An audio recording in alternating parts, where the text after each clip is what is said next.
Dans cette vidéo, je vais montrer comment installer des applications Windows sous Linux. Je vais le faire avec un outil qui s'appelle Wine, qui est un environnement où toutes les bibliothèques de Windows ont été réécrites pour rediriger les actions des exécutables Windows. C'est-à-dire, quand vous lancez un .exe sous Linux, il va utiliser certaines bibliothèques. Par exemple, il existe une bibliothèque Windows pour naviguer dans les fichiers, qui lance une sorte d'explorateur pour aller chercher un fichier, ouvrir, sauvegarder, enregistrer, ceci, cela. La fameuse boîte de dialogue Windows.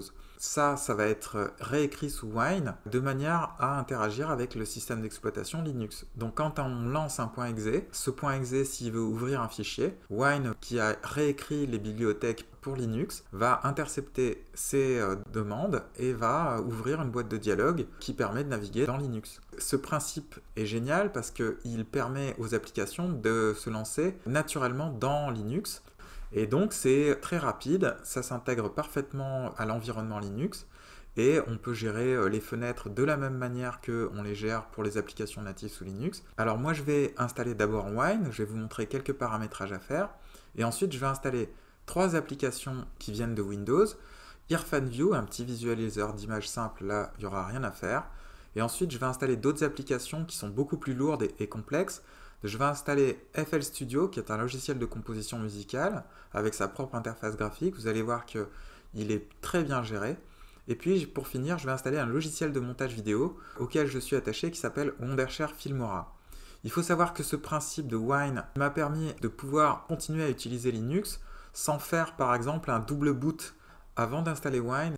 Je vais dans le gestionnaire de paramètres ici. Et donc là, on peut installer les noyaux, les paquets linguistiques. Mais ici, il y a la configuration matérielle qui va me dire quelle carte graphique j'utilise. Je conseille d'utiliser les pilotes propriétaires. Donc ici, vous voyez qu'il y a une colonne open source. Donc moi, je suis en pilote propriétaire installé. Et c'est la dernière version du pilote NVIDIA possible. Donc le NVIDIA 440XX. Donc vous avez ici ma carte graphique, qui est une carte graphique moyenne à l'heure actuelle, mais qui est correcte. Première étape avant d'installer Wine, c'est s'assurer d'avoir un bon pilote. Une fois que c'est fait, donc je tape Wine et on va installer cette première version, donc installée par la communauté, d'accord. Et ici Winetricks qui est un utilitaire indispensable pour paramétrer Wine. Donc je vais installer ces deux-là. Ici quand je clique sur Wine et dépendances, j'ai installé toutes les dépendances. Alors ça, elles sont optionnelles, vous pouvez avoir des boutons installés à côté, ou lors de votre première installation de Wine, ça va vous être demandé. Pour le lancer, je ne vais pas lancer Wine tout court, je vais lancer Winetricks. C'est l'utilitaire qui permet de paramétrer Wine. Et là, vous avez un message qui dit attention, voilà, vous utilisez la version 64 bits de Wine. Il vaudrait mieux utiliser la version 32 bits parce que elle est plus compatible et elle a moins de bugs que la 64. Moi, je vais être très clair. Bien que Wine fasse ce message, utilisez la version 64 bits de Wine. Alors, j'aurais pas dit ça il y a 2 ans, mais maintenant, il y a trop d'applications 64 bits importantes. Concernant Wondershare Filmora, la version 64 bits, c'est la version 9 et quelques, alors que la version 32 bits, elle a été arrêtée, et ils se sont arrêtés à la version 7.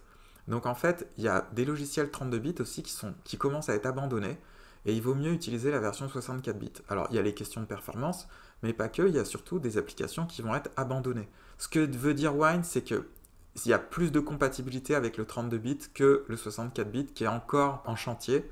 Donc premier lancement de Winetricks, ici on choisit le Wine Prefix. Alors le Wine Prefix c'est des environnements justement. Je vais avoir un environnement 64 bits et on peut faire plusieurs environnements. Un environnement 32 bits plus un environnement 64 bits. Mais là c'est un petit peu plus compliqué à gérer, donc moi je lui dis choisis l'environnement habituel qui est mon 64 bits. On peut à partir de là commencer à gérer Wine. Alors il y a un truc par exemple, on peut atteindre la base de registre, on peut avoir le gestionnaire des tâches, naviguer dans les fichiers, etc. Tout effacer et tout recommencer. Installer des composants Windows, installer des polices de caractères, on va voir que ça c'est important à faire aussi. Donc ici je commence par aller dans les paramétrages pour vous montrer. Je vais dans Wine Config. Sur l'onglet bibliothèque, tout est vide. Ça veut dire que toutes les bibliothèques que les applications .exe vont utiliser vont être natives Wine. Si je veux, je peux installer des bibliothèques, alors .net par exemple, pour rendre des applications compatibles. L'inconvénient, c'est que quand tu installes .net par exemple, tes applications elles peuvent planter parce que c'est quand même un peu risqué. Ça va sauver certaines applications et puis d'autres, ça va les faire planter. Ce qu'il faut, c'est être minimaliste et pas installer trop de trucs dans Wine. Parce que si tu commences, et moi j'ai fait comme ça pour faire tourner de certaines applications, si tu commences à faire une liste de plein de bibliothèques natives Windows, et bien à la fin, tu n'as plus rien qui marche. Parce que tu arrives à en faire tourner certaines et d'autres ne marchent plus. Donc il va falloir être très prudent là-dessus et essayer d'installer le moins possible de choses. Autre truc, j'avais grossi la typo de Linux. Donc je vais grossir ici la typo de Windows. Je passe à 120 points par pouce. Vous voyez ici qu'on est sur Windows 7, ça ira très bien pour ce que je veux faire. Mais on peut passer sur un environnement Windows 10.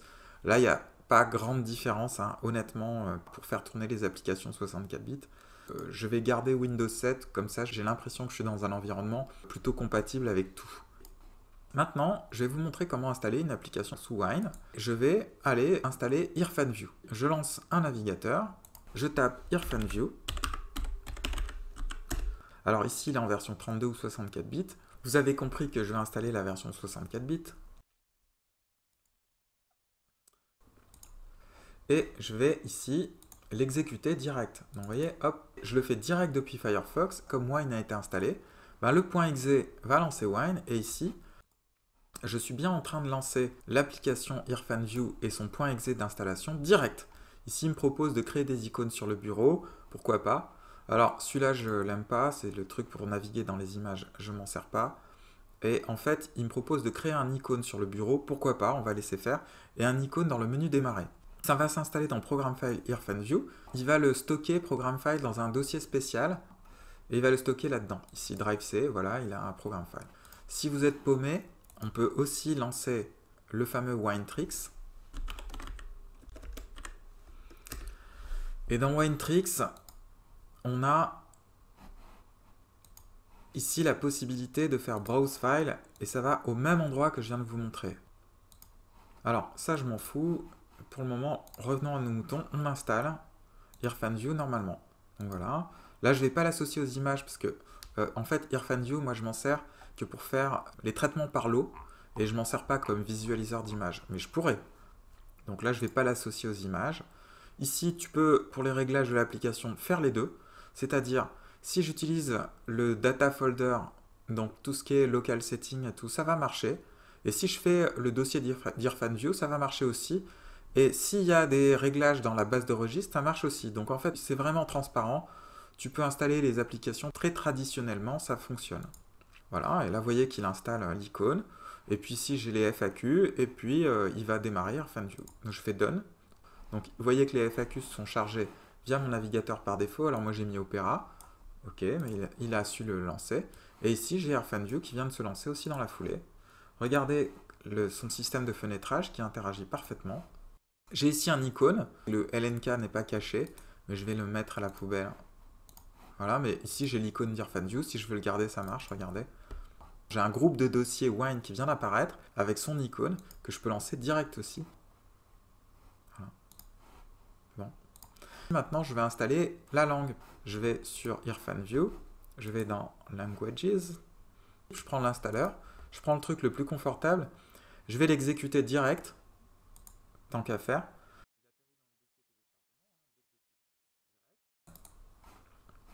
Je fais Option, change language, French, ok.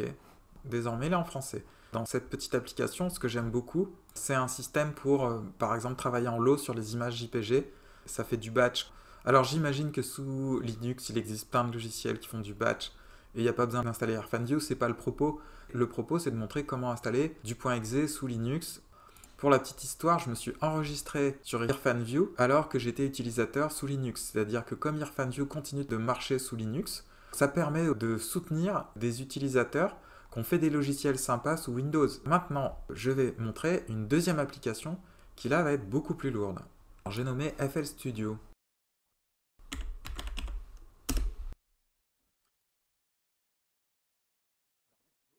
Fruity Loops, c'est un logiciel auquel je suis très attaché.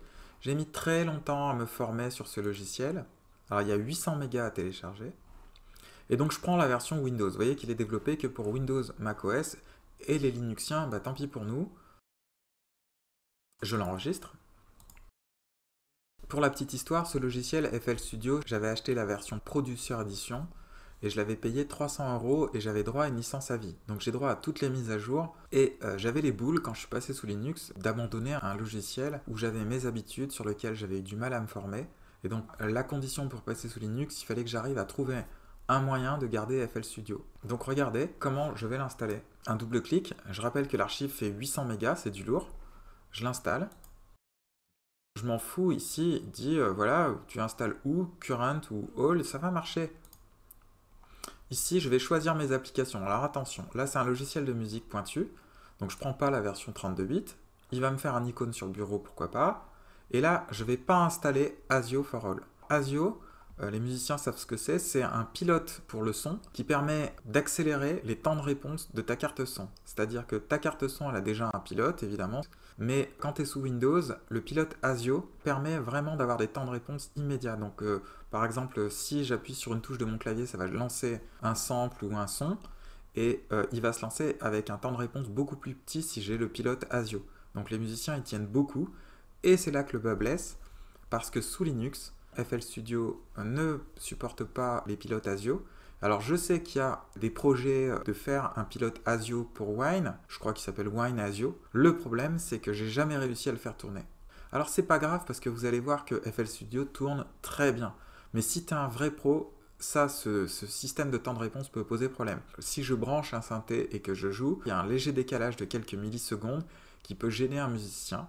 Donc ça peut être le truc qui fait qu'un vrai musicos, il va dire je laisse tomber Linux et je me mets sous Windows parce que les temps de réponse vont être meilleurs avec l'ASIO. Du coup, je décoche les deux pilotes ASIO, hein, l'un et l'autre ne vont pas fonctionner avec Linux. Je rappelle que ça, c'est la version Windows. Hein.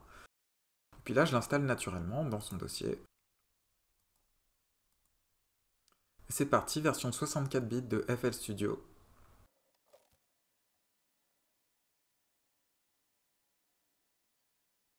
L'installation est terminée. Il ne me reste plus qu'à valider. Pour lancer FL Studio, j'ai un bel icône ici. Wine me propose aussi un icône bien rangé.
On change de logiciel maintenant. Je vais vous montrer un autre logiciel. C'est un logiciel de montage vidéo. Alors, je vais utiliser Wondershare Filmora. Alors, Wondershare Filmora, c'est pas un logiciel comme... comment dire? Je dirais qu'il est semi-professionnel. C'est-à-dire que c'est un peu un logiciel grand public pour le montage vidéo. Moi, ça me convient très bien parce que je ne suis pas un professionnel du montage. Mais néanmoins, je me sers quand même pas mal de logiciels de montage pour faire, par exemple, justement mes vidéos sur YouTube. Et alors, ce petit logiciel convient pour moi très très bien parce que, bon, il est simple d'accès, mais évidemment, c'est pas un logiciel comme Final Cut, Adobe Premiere, etc. Alors, il faut savoir d'abord que sous Linux, il existe des logiciels de montage vidéo hyper bons. je parle de DaVinci Resolve. Alors DaVinci Resolve, il existe sur PC, sous Windows et sous Linux. Il y a même une version gratuite. Quand tu vas dans le téléchargement, ils ont fait une version Linux et ça c'est du lourd, c'est le rival de Premiere et de After Effects. Donc ça c'est un logiciel par exemple privé mais extrêmement performant. Il en existe aussi des libres. Il y a par exemple le fameux KDNLive. Donc celui-là est très très bien aussi. Il est totalement libre. Pour l'installer, là, il faut passer par là.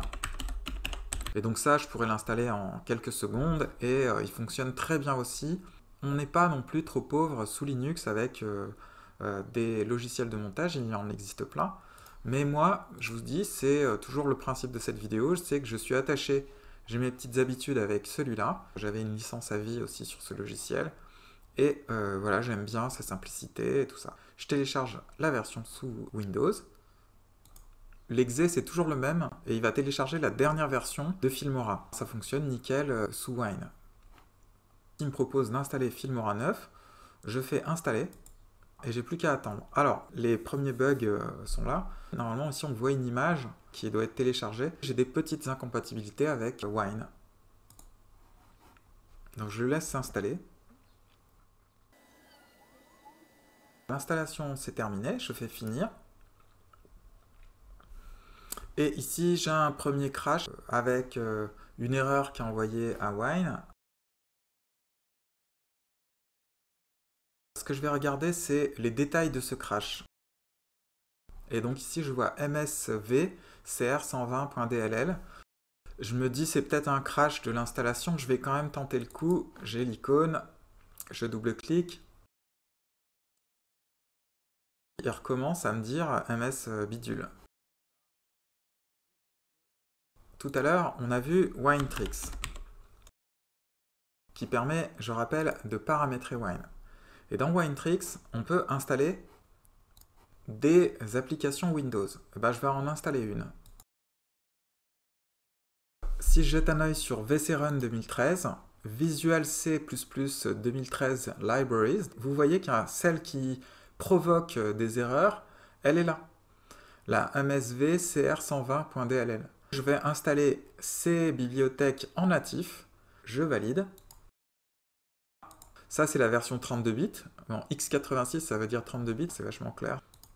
Ok. Et ici, x64, c'est bien la version 64 bits que Wine va utiliser, puisque moi, j'utilise le préfixe 64 bits. Voilà, je laisse faire. Et là, normalement, c'est bon. Je vais vous montrer quand même un truc. Quand je vais dans Wine Config, dans les bibliothèques, il va utiliser celle-ci en natif, puis après en intégré. S'il y a un souci qu'il ne trouve pas une fonctionnalité, il va d'abord essayer sur le natif, et puis après, il va quand même tenter l'intégrer pour voir si ça ne plante pas. Donc ça, c'est nickel. Je peux fermer WineTricks. Et cette fois-ci, je tente le lancement de mon petit logiciel de montage vidéo préféré. Et vous voyez que tout de suite, ça se prend en charge. Alors, il dit carte graphique non prise en charge. Alors, je ne suis pas très inquiet parce que sous Windows, c'était très rare qu'il arrivait à détecter ma carte graphique correctement et à utiliser l'accélération de la carte graphique. Ça veut dire que tout le décodage va se faire de manière logicielle. Bon, moi, je trouve qu'il est ultra rapide quand même, totalement utilisable. Je vais vous montrer ça. Donc là, je vais continuer. Donc là, j'ai la toute dernière version de Filmora 9. Et le voilà, qui se lance. Il me manque un menu. Normalement, on voit un menu là, et il est caché. Alors, je vais régler ça. Je vais à nouveau dans WineTricks, qui me fait chier avec son petit message. Vous utilisez la version 64 bits, qui est parfaite, mais bon. Je vais sur Wine Config. Permettre au gestionnaire de fenêtres de décorer les fenêtres. Je vais décocher cette case, je vais appliquer, et je vais lancer ça.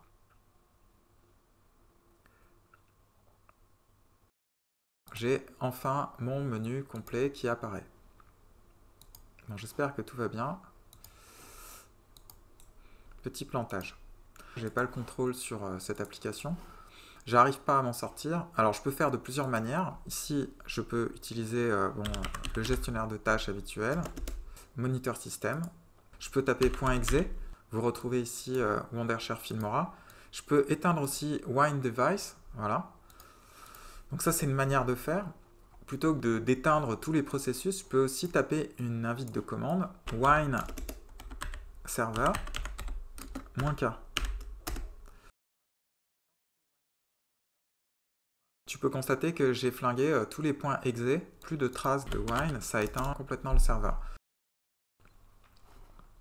Comme j'utilise fréquemment, je vais ouvrir l'éditeur de menu, je vais rubrique wine, je fais nouvel élément, je vais faire un élément qui s'appelle fermer wine,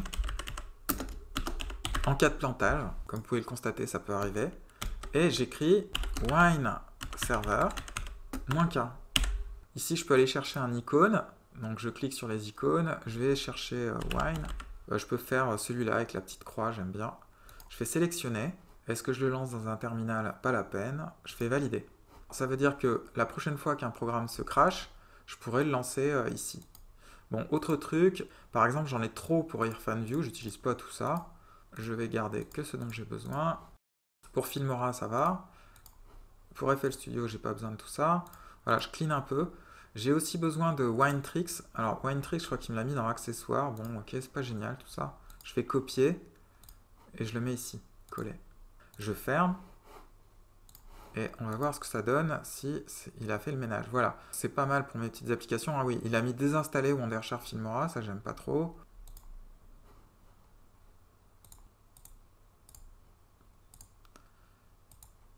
Je décoche désinstaller. Au passage, vous voyez comment ça fonctionne pour Cinnamon, qui est pas mal du tout.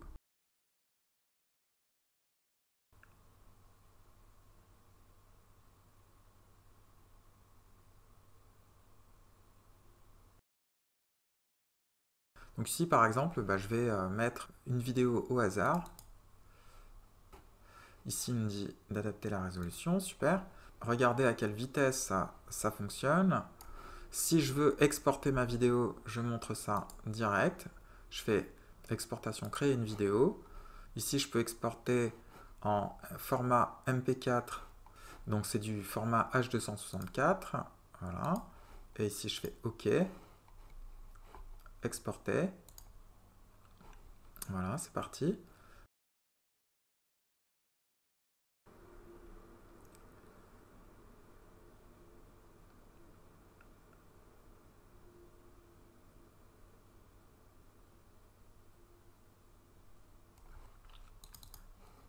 Output.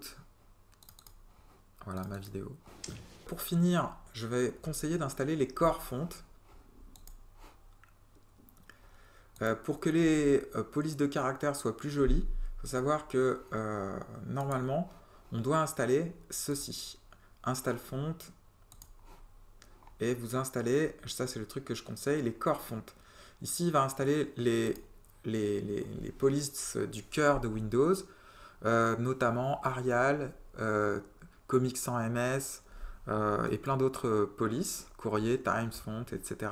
Il faut savoir que si il les trouve pas, il va mettre d'autres polices à la place. Et si on veut vraiment que ça ressemble aux applications Windows, il faut installer ça. Donc là, on se laisse faire et il va installer chaque typo une à une. Et le résultat, c'est que ton application, elle va ressembler encore plus à ce que tu avais l'habitude de voir sous Windows. Alors je rappelle que ces polices, elles sont payantes normalement, et que ici, il ne va pas les installer, là il y a Comics sans MS que je viens de voir passer, il ne va pas les installer dans le dossier de Linux, donc elles seront pas ce ne seront pas des polices natives sous Linux, mais il va les installer dans le dossier font de Windows de Wine.